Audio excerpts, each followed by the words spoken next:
I love how the Sabbath represents shutting everything down.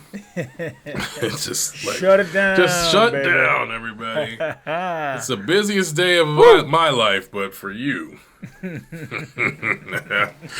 you get to chill. Praise his name. Praise his holy name. That's the best way to end a sentence like that. That's why you don't curse. You keep it holy. You know. You keep it righteous. Just keep it good. Just like, praise the Lord. God is good. Oh, Lord Jesus. His mercies endure forever. Great is your faithfulness. Yeah. Yeah, we were talking in the prayer group this morning about that. Angry praise hit. I know. Just like, where is the mystical version of praise music? You know? And I can skip me. Praise his name. Hallelujah. Give me the Little John. The Little John. Is God good? Yeah. You know, just run to just something to let me scream. Yeah. You gotta let it out. Let it out. Yeah, man. All right. Yeah, let's get it bopping, man. I mean, that was good. I think that'll work. Yeah. Hallelujah. Hallelujah. Man, we had some great harmonies on the end of last episode. Yeah, I was listening to it. I was like, oh, yeah. Coincidental. That was accidental by all accidents. Our prophets out. It was pretty good. It was pretty dang good. Yeah, I've switched earphones in the hopes to not echo too much, but we'll see what happens. Bro. You know, we'll see. Man, my earphones are looking so good. Like, I had these really nice skull candy joints, and the nice padded cushion that's on the earpieces. It came off, but I'm not ready to buy new headphones yet, so I just got electric tape and taped it back on there. Man, that's not ghetto, man. That's ghetto. Yeah, it is. But it's all, it's all good. I wouldn't have it any other way. It's all good. It actually makes for a nice design. You know how like the whole thing now is for people to make new stuff look like it's trash, and then that's what makes it more expensive. The dumbest thing I've ever heard. Like those, what are those? I think, is it Louis Vuitton sneakers or Gucci? I forgot who it is. They have these sneakers that they're made to look weathered and dirty. That's like the style. I'm like, dude, come on. Like, I remember back when they started doing that with like the ripped hats and all that stuff. Like, I think it was the late 90s. Part of the fashion was they were selling you wrinkled shirts that were wrinkled. Yeah. Like, they came like that. Yeah. That was. I mean, what's wrong with us? This is what happens. And you pay more money for this. This is why am I paying more money for wrinkled shirts? I think capitalists were just like, man, how can we mess with these people? How can we jack these fools over just a little bit? Yeah. We'll just get them to think that trash is, extra valuable. Right. We'll just go ahead and just do that.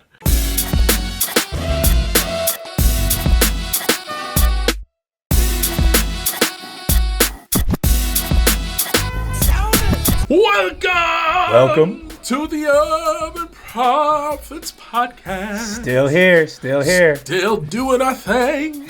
Hallelujah, praise his name. Oh, that rhymed. That was that was not bad. That was kind of dope. Right. Hey, listen, guys, we're doing album sales. You can catch us outside of the Laker games. Yes. We'll be selling $5 CDs. And you can, 2 for $9.50. That's right. Hey, man, we give you that deal. That old 50 cent pop. Yeah, you can't miss that.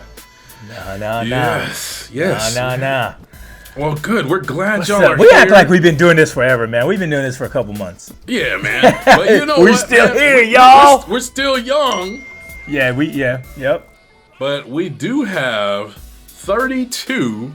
And by the end of the time you listen to this, 33 episodes under our belt. Hello. We got about 1,000 something plays, 1,300, 1,300. I'm not mad at that. Yeah, man. I mean, for no advertising. Shoot. Just our 4 friends listening. Hey. Keep listening, homies. Keep listening. Yeah, we're at 1,320 plays. Hey, that's not bad. That's not bad. That's not bad for us. That's not bad. Well, we're going to get there eventually. Oh, yeah. Okay, so give me some comparison, because I have no idea. That sounds great to me. Listen. What does somebody else do? No, okay, so like Kev on Stage, who's big to me, but in the podcast world is in the middle somewhere. Mm-hmm. I think like per episode they maybe get like, I don't know, 200,000 plays or something like that. Did you say 200,000? Yeah, I think so. Oh, come on! I think so. Come on, people. You gotta step your game up and get some friends to listen to us. We gotta start listening to us. Poland can't do it all, guys. Come on, Poland. You gotta have like 7 more friends. Hey, let me tell you what's the good news though. Cambodia went up to 4%. It was like 1 or 2. So now it's at 4. So we're rising in the charts of Cambodia. Hey. All right. I'm gonna have to learn a cool greeting from there. Yeah, man, I learned a few when I was there the last few times. Oh man, it's let's keep on moving because I'm not gonna remember. Yeah, we're not gonna get it. We got to talk to your wife, bro. We only got 1% in the Philippines. That's weird because Philippines there's like a kabillion of them. Yeah, and we got a homie in Poland. We got one homie in Canada, one in England. Canada. Yes, one in Ireland, one in Germany, one in Netherlands, and one in Singapore, one in Taiwan, one in Hong Kong. I think that's probably our buddy from college. He's probably listening from Hong Kong. That's our guy. That's our guy. I wouldn't say his name publicly, but he's our guy. But you know who you are. You know who you are, buddy. We high five to you through the screen. Oh yeah. So let's do our check-ins, man. Let's see what's going on. How we doing? What's life like at the moment? Man, bruh. Well, thank you for asking. I think it's been pretty good. I mean, there's a lot of tons of ministry stuff. The hard thing about ministry right now is that there's 2 kinds of people in the world. There are 2 kinds of people. There's the kind of people who don't do anything but say they are doing something, and then there are people who are doing things. Either you're doing something or you're not. And if you're doing something in this time, especially ministry, it's especially hard because the way you've been doing it is not the same as the way you are doing it. And so you're having to learn on the fly while continuing to try to do as much as possible while also trying to have good quality. So because of that, burnout is much easier to do. Mental health, emotional health, all that stuff, and so it's one of those weeks, man. You got stuff cracking and you want to make sure everything's good, but that's the thing, man. When you want to do good quality stuff, but there's a lot of it, and you're like, okay, I went through edits for the, I was telling y'all about the natural history joint. So we just how'd that go? Looked through it, went through edits, and everything is approved. So soon the links will be out for people to go and check it out on the website, man. Nice, that would be very cool, man. When do you think that'll be out? I'm not sure. Probably pretty soon, because I know they wanted to actually do it by the middle of the month, so they actually already wanted to have it out, but I was probably slow. So maybe at the end of the month, so like maybe next week or maybe this week actually. Really? Actually, maybe this week. Could be, yeah.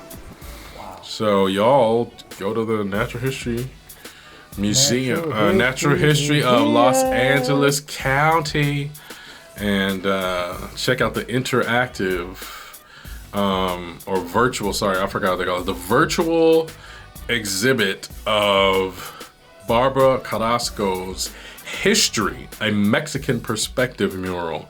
And somewhere in there, I am there. Yeah. Really? Not in the mural. Sorry, that sounds like I'm in the mural. No. Dang, bro. Yes. It has been a good week. She added me on. No, after 30 years, she added me on.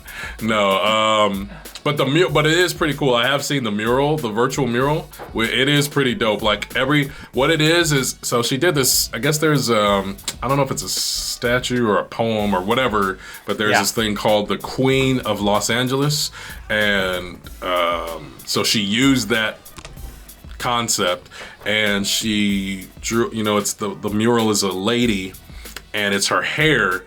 And it's like her hair is flowing, and in every little wave of her hair, there's a scene from the history, and it goes like prehistoric times up to, at that time it would have been 1980, whatever, 87, 89, something like that. So it's really cool, man. It's really, really cool. And so on the virtual one, every little scene, you can click on it and it gives you info about that part of the history of Los Angeles. Okay. So it's dope. It's pretty nice, man. It's like 16 by 80 foot mural. It takes up like 80? full 16 room, by bro. 80? Yeah. Dang. Each panel is like 16, and then it stretches 80 feet. 80 feet high? No. 16 feet high, and then 80 feet. So wide. that's wall space. Yeah. That's like a full wall space. Yeah. Okay, got it. Yeah, it's like a whole. At the one room that it was in when it was in the museum, it was like a wraparound thing, and they're gonna have it in. They're making like a new what is that? Like a lobby area kind of thing, or guest center or hosting center, something like that, and it's gonna be featured in there. It's dope. It's dope. So, okay, have you seen it? Have you actually seen it in person? Yeah, I saw it in person. It's huge. It's so when you come into the museum, you come into that like circular room with the big dinosaur bones, right? Yeah. So it'll be in there somewhere. Is they're redoing that spot? They're making a new spot.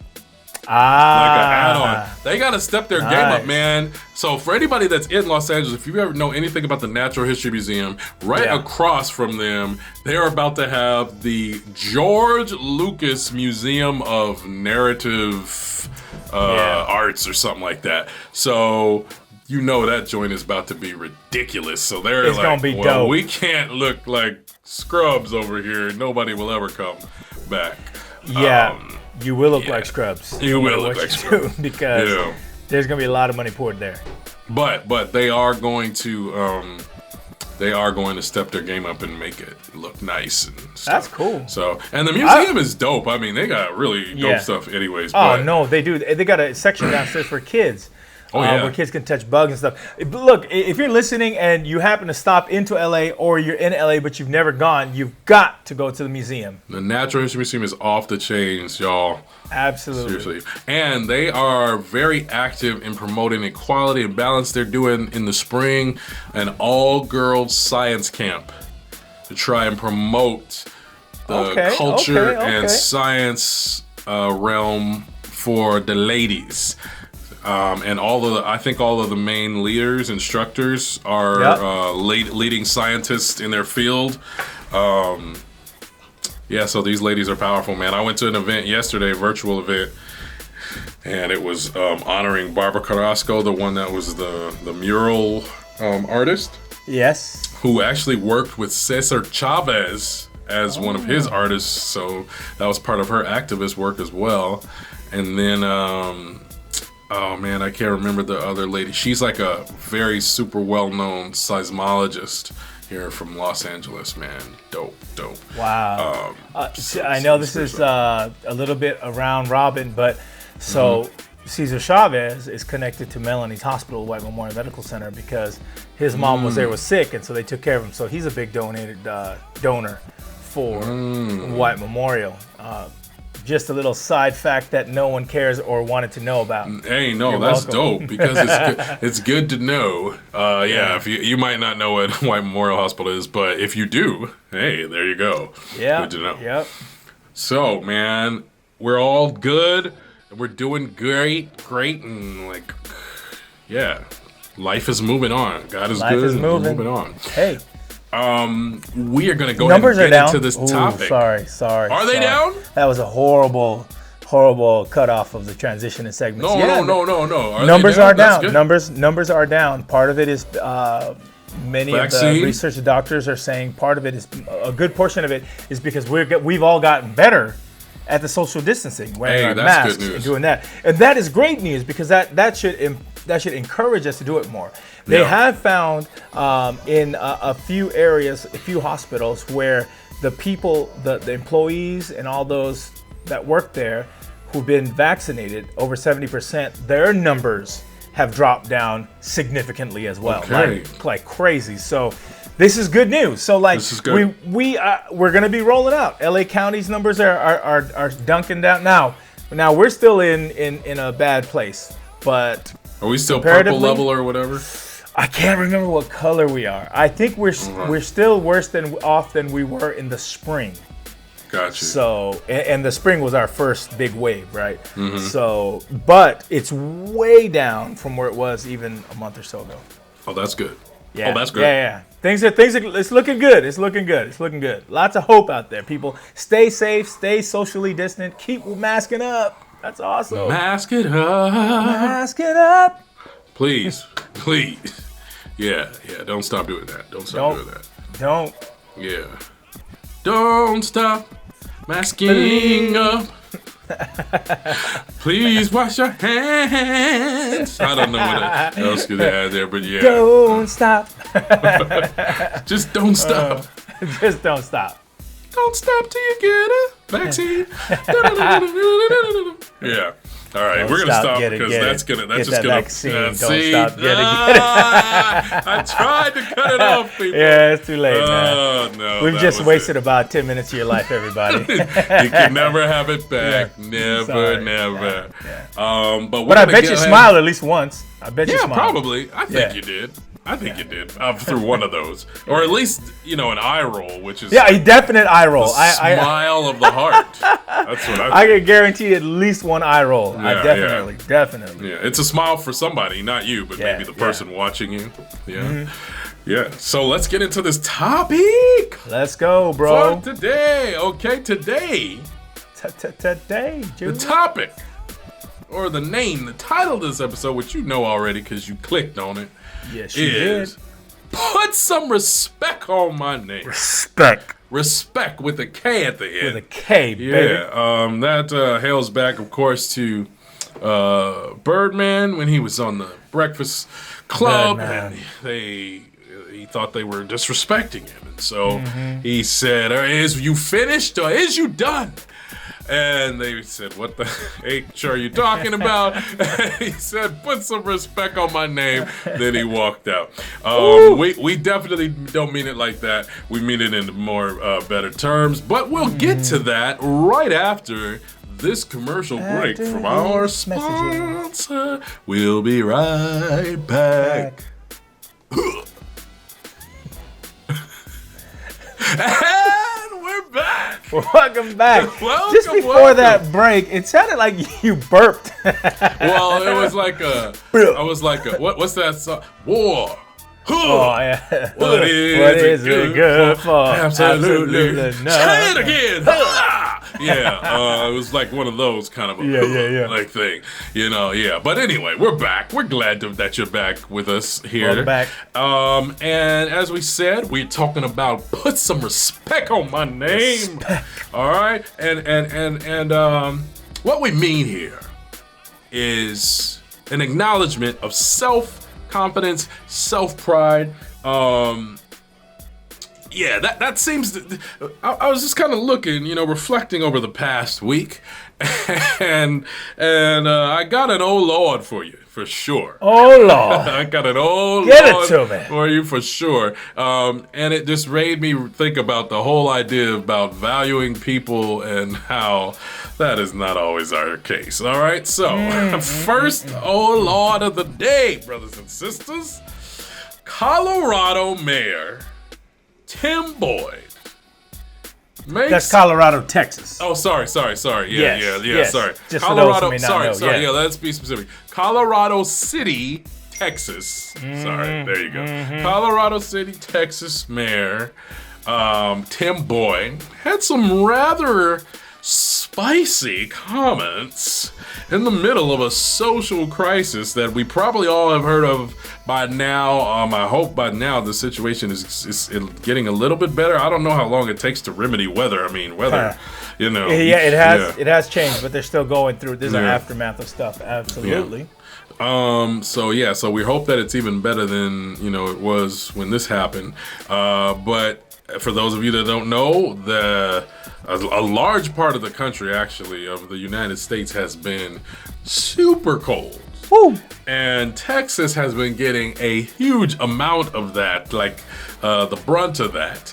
And so one thing that folks are doing is they've been trying to reach out, to their leaders to be like, hey, can you help us out? You have a plan or something for our city, and how can we do this? How can we, what resources do you have from the money that we pay for you and your job that we elected you to do? What resources do you have to help us remedy this situation? And Tim Boyd was like, I got jiggly jack squat for you. He said what he said was spicy. That's putting it Christian, bro. Yeah. No, I said it Christian. I'll just give you one line. If you want to look online, I think there's places where the tweet's been deleted by now, but you can find it on the internet. Trust me, the internet's got everything. But one of the lines, one of his final payows. This is after him telling you to get get yourself in gear. You are the one that's responsible for your family. I don't care if it's in the middle of a ice storm where you're gonna die and you don't have electricity. You're the one that's got to get creative with it. And he finishes it off by saying, only the strong will survive and the weak will perish. That was his actual line in this thing. Look, I did a TikTok on it, where just somebody was reading the whole statement that he put out, and every single person that was on there believed their response was, okay, is this real, or is this a hoax or a joke, like somebody playing around? And the rest of the people were just infuriated behind, they couldn't even put nice emojis. It was they looked for the most evil, despicable emojis that could be placed on comments, because they're like, dude, this guy is one guy put in my comments, he was like, have we put him in the dungeon yet? Do we have a dungeon? We need to get a dungeon so we can put this guy in there. I'm like, yeah, I don't think we have a dungeon yet, man. But yeah. And apparently, I didn't know this, but there were over 4 million Texans left without power. Yes, sir. And the I didn't know that the Texas electricity utilities, all that stuff, those are privatized companies. Yes. And they're like, yo, go ahead and try to get the best deal and da-da-da-da-da, and everybody failed. So I wouldn't pay any of them anymore now. Yeah, bro, there's so much to this story, and it's not just about Boyd, but I mean, we should really just start here and talk about this homeboy here who his post started by saying, let me hurt some feelings. Yes. Right? So he's got something he's going to say, and he knows that it's just going to be downright painful for people to hear. Why would you say this as a leader? Right. I mean, you heard his defense, right? You heard his defense. His defense was, I had already resigned, so I was saying that as a private citizen. But the actual city website still had him as the mayor, and even the people in the mayor's office didn't know that he had resigned. So he did a secret resignation and didn't tell anybody, and still just tweeted that out. And everybody was like, well, thanks, Mayor. Thank you. This guy's apparently ridiculous. His wife jumped in on the action, and they both lost their jobs. They need to. Yeah. But see, this is what happens when you vote in individuals who you think are quote unquote strong, who says strong, quote unquote, strong things, who wants to make quote unquote a place great again. You see, you like the way they sound because they sound tough until you get into a place when you're all cornered and you realize that toughness is really selfishness and it turns on you. You see what I'm saying? Like, he got his role because the people voted him in because of the things he was saying, and it sounded good in the mind, theoretically, cognitively, to people like that. They love the sound of somebody who sounds strong, like bully-ish. Yeah. But when it comes down to serving you and your needs, and you realize you're not as strong as you think you are, that's when the script flips, and you realize just how much of a hole he is. Or she is. Now listen, let's give him the benefit of the doubt. Even if we give him the benefit of the doubt, I ain't gonna give him the benefit. Democrat, Republican, Independent, or Libertarian. Yes, I am proud to hear this coming out of you because you usually be the one like, well, maybe his cat was, hit him in the toe, and he just slipped, and all those words just sort of came out. He had the text thing where you just slide your finger around and it just spells the words, and that's just what came out. Yeah, right. No, if we give this dude the benefit of the doubt, he's still because the benefit of the doubt is this scenario. There was so much demand that it got to him and he couldn't handle it. And so out of frustration, this was his lashing out. This was who he really was coming out. Right. So that's best case scenario, I'm thinking, or one of the best cases scenarios, which means that the person you thought that was so tough and strong turned out to be human just like everybody else, and the pressure then got to them, and you seen what was inside, which I'm sure we all have that within us, but it is the sense of duty that usually reigns supreme when it comes to these types of situations. We can't let him get away with too much, though, because he had gotten counsel. Oh. And that's what you said earlier, right? Part. Well, no, isn't that what you said? You just said that a few minutes ago, right? That he decided to privately come out and do this anyways. Oh. Yeah, well, yeah. Right? Yeah, in that sense. Yeah, as a private citizen, he said he had resigned already. And then by the time he had done this, he had already put in his resignation and was resigned. And then so now I'm just a guy now saying this. I'm not. I know, mayor. But I mean, but even still, yeah, it's not like okay, the pressure did maybe crush you, but you had people tell you, look, don't do that. Yeah, don't definitely. Do that from your office. You know what I mean? Like you had time to process it through. You may feel this way, but you probably should put that. What irks me is that there were millions of people who were put out and who needed help and just didn't receive that help. And the way you approach this is not by starting by saying it's your fault. Yeah. When these people are taxpayers. Yeah, man. When they need help. And really, if we're talking about being citizens of this country, we're supposed to be lifting each other up. Dude, life is about society. Life is supposed to be about doing it together. No one does anything alone except destroy themselves. Yeah. You know, if anybody does anything in life that is good, there are multiple moving pieces that make that possible. It's never a single solo effort. And, we got to be about doing life together, right? It's about putting people, right? People have value, right? Yeah. Above and beyond your personal feelings. You got to do that as a civil servant, as a leader. Even if he had resigned, that's still not a good. I mean, imagine right now if Obama just let out what he really thinks about America and da-da-da-da-da. I mean, the negative spot. And he's like, listen, I ain't president anymore. I'm a private citizen. I can say whatever I want to say. Not going to go over well. You still have a duty to people. You know what I mean? That's just a jerk move, man. And he's not alone in that. He's not alone. Ooh, there's a lot of jerks. Do you remember the tweet? Yeah, like all that. We're not gonna do it again, guys. We're done. I'm done. This is it's shameless. This is the false ideology that America continues to press on its people, that you are stronger as an independent. You are made to stand alone. You pull yourself up from your own bootstraps.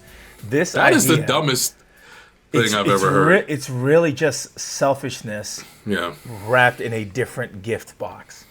We weren't made to be, I mean, yeah, definitely good. I mean, you should be working on doing your stuff, but you're not meant to walk this life alone and own all of that.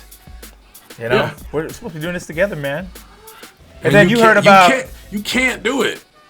No. That's the point. That's the thing. No. Like, anybody who's disillusioned, even anybody who's disillusioned, you need to go on the internet, look up a blog article called Self-Made Man, and he will lay it out to you how from birth, nothing is you doing anything on your own. Even if the fact of you coming into the world, you didn't do that. There was at least 2 or 3 people that were involved in that were not you. Yeah. So you're already. Yeah. It already wasn't you. So And you heard about Senator Cruz, Senator Ted Cruz. Lord. my dude was like, man, there's a lot of people in need here. Let's go to Cabo. Cabo. So here's the crazy thing. I don't even know we were going here, bro, but I need to put this out there. No, put it out, brother. Here's the thing, right? So in California, which is where I reside and where you reside, we had a power outage back in the summer. Yeah. Because of the power consumption and all the stuff that was happening, we had some blackouts here. So Senator Cruz spearheaded with a bunch of other Republican individuals from that state started talking mess about how this is what happens when you let Democrats run a state. This is what happens. You see and you notice now it's come back to them. Oh yeah. And notice how it has been slightly more gracious going the other way. But this is the very reason why you don't say stupid things like that. Hey, you know what else I heard? That during our fire times, Texas sent us a bunch of rakes. I don't know if you heard about that, but I recently saw that in a news post. Somebody was like, "Yeah, dude, these fools got together a bunch of rakes and sent it to California." It was like, "Yo, brush back your shrubs and stuff, people. Get them out the way so you don't burn yourself." Insensitive, unempathetic, and not for your neighborly good of the people around you. Not at all. Which is fine for you when you're when you're doing well, when things are strong. But when everything begins to implode, that is when you realize just how fragile you really are and how much you need to have better networking. Yeah. I'm not hating on Texas, by the way. I got great friends that live out there. This is not about Texas. This is not about Texas. This is about leadership on both sides of the aisle, in every group, in every party, needing to be better at figuring out how to be good neighbors to each other and to each other's states. Dude, we need another party. And to each other's people, man. Millions of people, yo. Texas, man, we love you. We be praying for y'all. We are praying for you, man. Let me know if you need some water. I'll send it. No, really. I because of the water shortage they're having, clean water, I've been thinking about how can we actually get water out there. Yeah. Because, people need it. People from the north have been like sending messages and stuff and helping them figure out how to get clean water because they're used to that. The states in the north are used to the cold freezing and freezing the pipes and trying to figure out how to get water. So, they've been sending out messages and ideas. But I was thinking, what could we do? Could we ship out like truckloads of water to them? I don't know. Yeah, it's not like we have any money, but. I know. We could figure something out. I mean, find out, I don't know, research the best snow purifying methods. I don't know, something like that. Because I don't know if you saw that, man. There were people that are like literally gathering the snow to melt it. Yeah. To have water. To get some water. Absolutely, man. Yeah, man. That's why I say we be praying for you guys, man. If we were going through something, we hope that you be praying for us and trying to figure out something to help us too. And we want to pray even for Ted and Tim. And Tim's wife. Oh, absolutely. Because we want y'all to be better than you seem to be right now. Yeah. You know? Yeah. But don't be talking that nonsense. This dude was like, listen, okay, one petty moment. Okay, so the dude was like, got filmed at the airport, and he was like, oh, you guys misunderstood me. I was just going to fly them down, and I was going to come back the next day. But then, when he got interviewed, he had to admit that he was actually going to stay down there. But at first, he was trying to front like, no, y'all. He's trying to put it on his daughter. I'll just go fly him down. my daughter wanted to go down there, which may be true. But don't throw your daughter under the bus. Come on, man. No, man, you're a grown man. You're ridiculous, man. You're a quote unquote Christian. Act right. Act right. Act like you got some sense. Please. Come on, man. He had the nerve to go down to Cabo better. with a Texas face mask on too. This guy, he's ridiculous. But we your pray for you. constituents are smarter than that. Yeah, so they know what's up. Don't throw them under the bus. None of us should do that to each other. None of us should do. So you're right, Donovan. We be praying for y'all. Ted Cruz, we be praying for you, man. You and Tim. And Tim's wife. Yo, we praying for you, y'all Tim's wife, y'all. I know, man. Ted didn't lose his job. Anyway, he didn't go off his. All right. Anyway, enough about them. Pray for him. Let him get better. I want to move to something rather interesting and inspiring. Are we leaving this turf altogether? Of Ted and them? Yeah. Yeah. Go ahead. Yeah. Are you gonna mention that Rush Limbaugh passed away? Talk about that. You know what? Okay, so here's what I think about that. It's in the ballpark. This is it's an interesting reality, and I'll say it like this: Rush Limbaugh passed away. Yeah. Two weeks prior, Cicely Tyson passed away. Yep. You could see the posts and whatnot. Last year, Chadwick Boseman passed away. Yep. Kobe Bryant passed away. Yep. The public response to that very versus the current response to this. Yeah.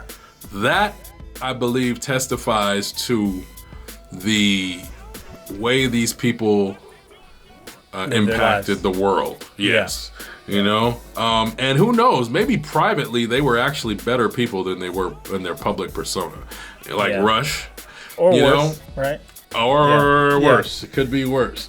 I tried to look nice on it, but I didn't really hear much about it, honestly. The only reason I heard about it is because I was watching it like a news something else, and it was a clip. Like, you know, when you watch like a YouTube clip and then they show like a bunch of other suggestions. It was one of the suggestions, and I was like, what? Oh, dang, that dude died? And, you know, I don't really know how to feel about it because I didn't value anything he said. He was not beneficial to life in my, you know, estimation. Everybody that I trust, that was the one tweet I think I said about it. Like, everybody that I trust didn't say, because it was a tweet that I saw. Somebody says Mike Pence pays homage to Rush Limbaugh. It says, "We lost a giant." And I was like, okay, well, I want to reply to this, but a giant. A giant what? Yeah. Giant. Yeah. We love you, people. I mean, you know, not of course. To laugh at the dead. Yeah. But it's like nobody that I trust feels that way about him, and I think there is a reason for that. So rest in peace. In the resurrection, I hope that you should be better. I think, and you know, prayers go out to his family and loved ones as they, you know, are mourning the loss of someone that they valued and loved. But I'll leave it there. What did you want to say about it? Yeah. I will start by saying there will be people like this in heaven. And when I see them there, I will but have to hug them. Yeah. It's just gonna. I mean, he made it. I made it. So praise the Lord. praise the Lord. Let's move forward. I'll say this though: there are many people who are actually celebrating his passing, and while I'm not big on celebrating death at all. There are some people, when they leave this earth, the earth becomes slightly a better place. Yeah. And none of these people own an ideology. They don't own that kind of power. It gets passed to the next generation. There will be another Rush Limbaugh who will come up. There's always somebody else, right? There's always somebody else waiting in the corridors to take the place of someone who passes. But the man himself said many things that affected the way and formed the way people thought and saw other human beings. Whether it was immigrants, whether it was people of color, whether it was females, whether it was the LGBTQ community, and you just go right down the line. And the way he did it was systematically degrading. Yeah. So his passing, I think, at least ideologically, the world is a little bit less aggressed, less oppressed. Yeah. Filled with a little less hate. Yeah. But this is the reason why I brought him up is because this is in the line of thinking of the Boyds of the world, of the Cruzes in the world, and they may not be the same spot of the spectrum, but they've listened to each other talk and believed in what each other are saying, and they've allowed each other to lead themselves to this false ideology that when the world begins to break down around us, you see them imploding into their selfishness, and they're left exposed to remind millions of us here, at least for those my friends that I think of in Texas, to be bare and the kind of people you don't want to be your anchor in the time of storm. Peace out, Rush. Yeah. Peace. Rest in it and please rise in it. Okay. Good. That was a lot of ugly this week. Dude. And that's just a little bit, man. Shoo. But there was a lot of good. Yes. So I want to move to something uplifting, man. Something Lift good. it up, Donovan. It's not happy. So, don't think that. But it's more inspiring, man. I got a chance to watch a movie. Judas and the Black Messiah. This is an account of Fred Hampton, Deputy Chairman Fred Hampton, and the informant. I forgot what this guy's name was. Let me look it up real quick. I should give him the honor of at least saying what his name was. Fred Hampton, informant. I was really excited, by the way, when I saw there was a preview, a trailer. William O'Neill, yeah. Yes. William O'Neill. And it's the story of the Black Panther movement there in Chicago area. And told through the lens of the experience of William O'Neill, this government FBI informant who was co-opted to infiltrate the Black Panther Party.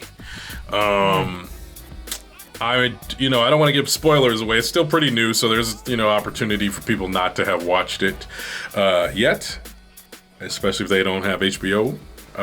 They may have to wait a little bit, so I won't ruin the movie.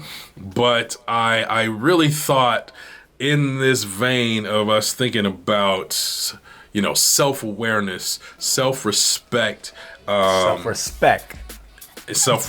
That's right. Self-respect. And the value of people, man. I thought that this movie really embodied a lot of those characteristics. I'm gonna be starting a little show where I'm reviewing videos and movies and things. Yes, show, baby. So I'll go into it more in depth there. But for now, I just wanted to talk about one scene in general, no spoilers. But I wanted to talk about some principles that I saw in this scene, man. But yeah, this I feel like this story was about power and control, about self-awareness, about commitment to one's community and society, and about the well-being for future generations. This one scene that I want to kind of reflect on is a speech that he gives, and you see some of it in the trailers. You see a little bit of this speech, but it's just to give it the setting. He was in prison, and he comes out of prison, and the headquarters had been destroyed, but the people rebuilt it. So it was looking nice and everything. Anyway, so he comes and he gives this speech, after several events have happened. And the thing that was really stuck out to me, which I feel like this speech here was kind of like the thesis of the movie. Okay. I feel like there was a thesis of the movie. So without telling you everything he said in the speech, I just want to talk about some of the principles. So he starts the speech. He starts the speech by saying, "I'm free." And to me, that kind of has not like a not a double entendre, but kind of that realm. Right. It definitely has a double meaning, because literally he just got out of prison, so he's free.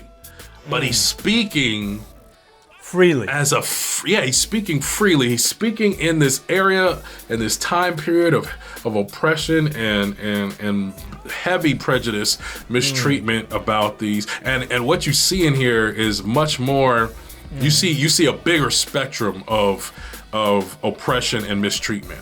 And he's speaking to the group of people that he's speaking to is a collective mixed group, and he's saying that he is free. I don't know how many people knew this, and I thought I knew a decent amount about about Fred Hampton and whatnot, but he actually united a few different people groups, man. Not just one. It was poor whites, marginalized Latinx people, and of course African Americans. So there were these three kind of big gangs, so to speak. Yeah. If you were to think of gangs of New York, however, they had all the different gangs. But these were just like different people groups, white, Latinx, and African American groups that he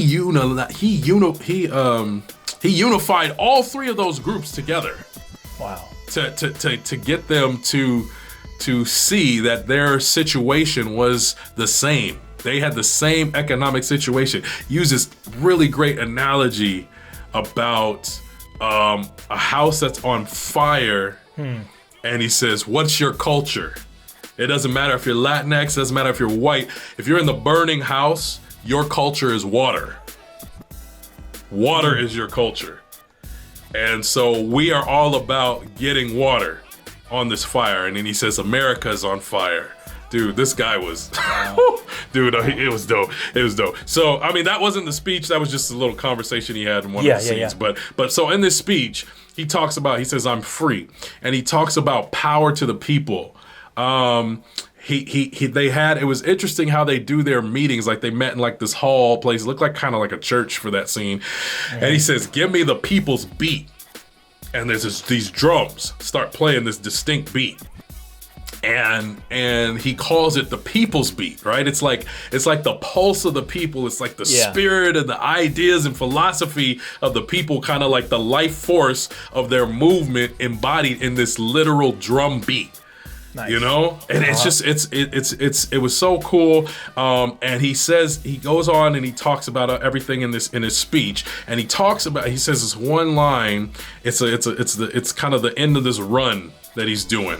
You know, if you're in the homiletics preaching, you know about runs. Mm-hmm. So at the end of this run that he's doing, and he says, you can murder the revolutionary, but you can't murder a revolution. And he's like just drilling it into the people. He's like, look, an individual, they may be able to quote unquote neutralize, but they will never neutralize the life force that propels the movement, the revolution. The idea cannot be killed. It is immortal, right?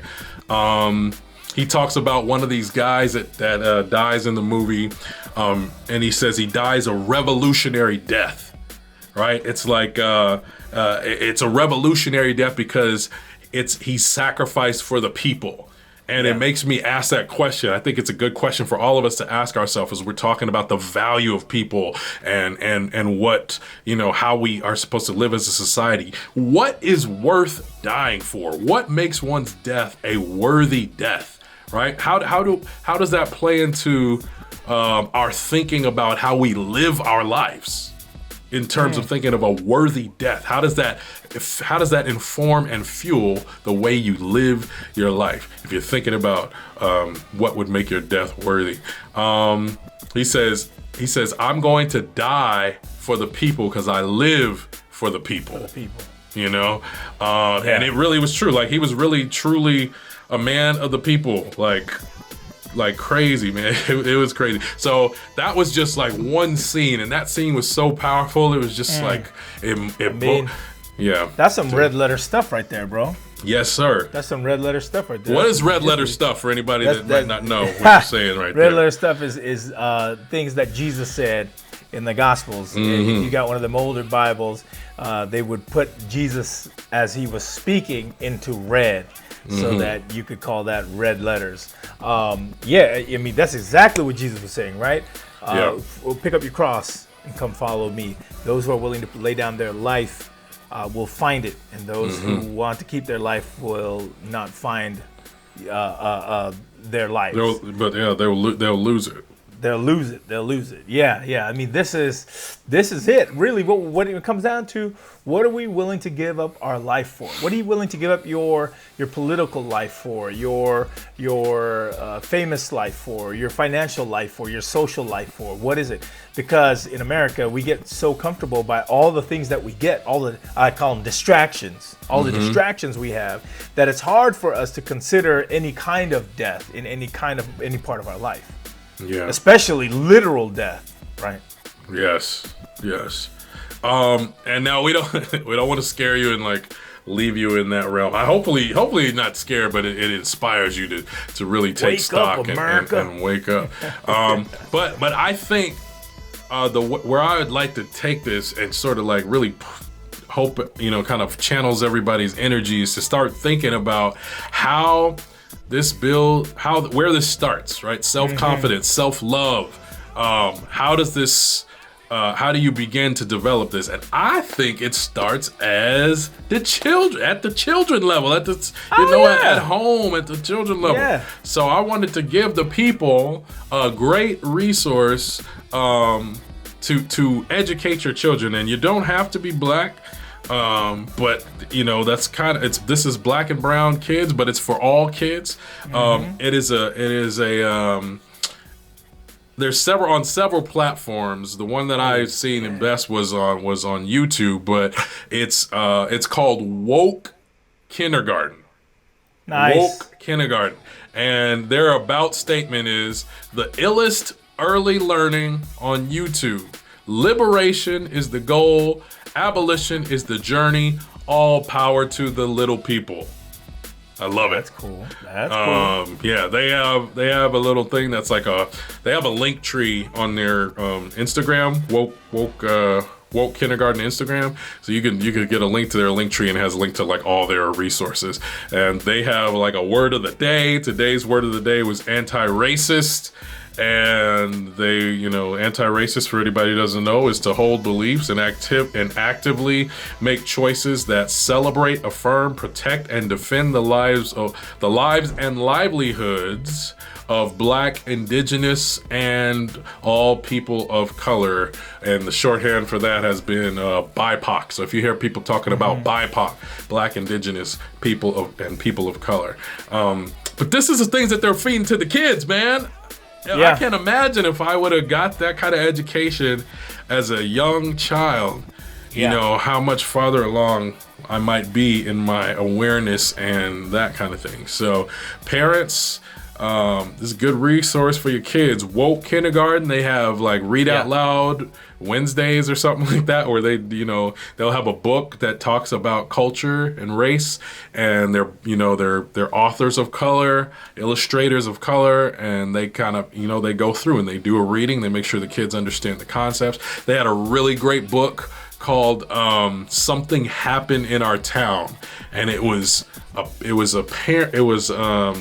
the story of these two kids.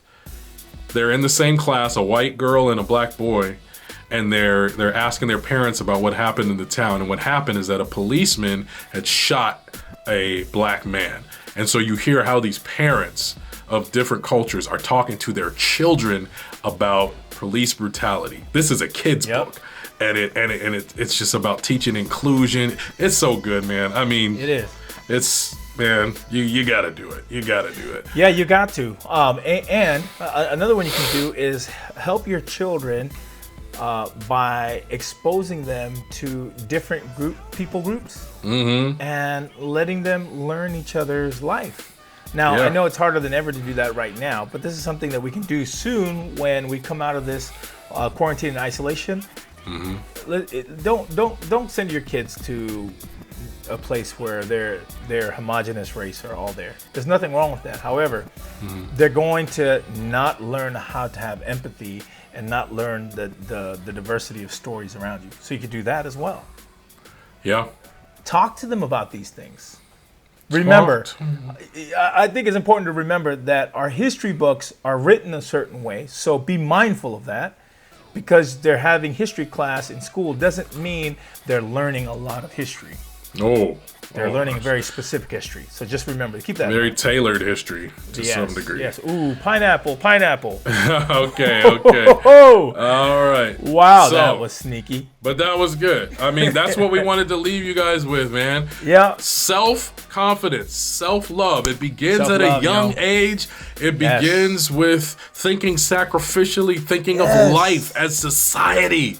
Yes. Right? As Christ says, a sacrificial life doesn't mean that you are going to die. It means that you are going to live for others. There it is. Ooh. There it is.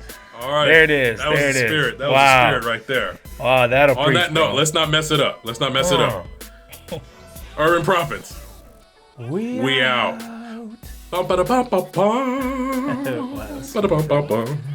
that was a smooth, very matter of fact statement version of it. Yes. Bum ba da bum bum bum.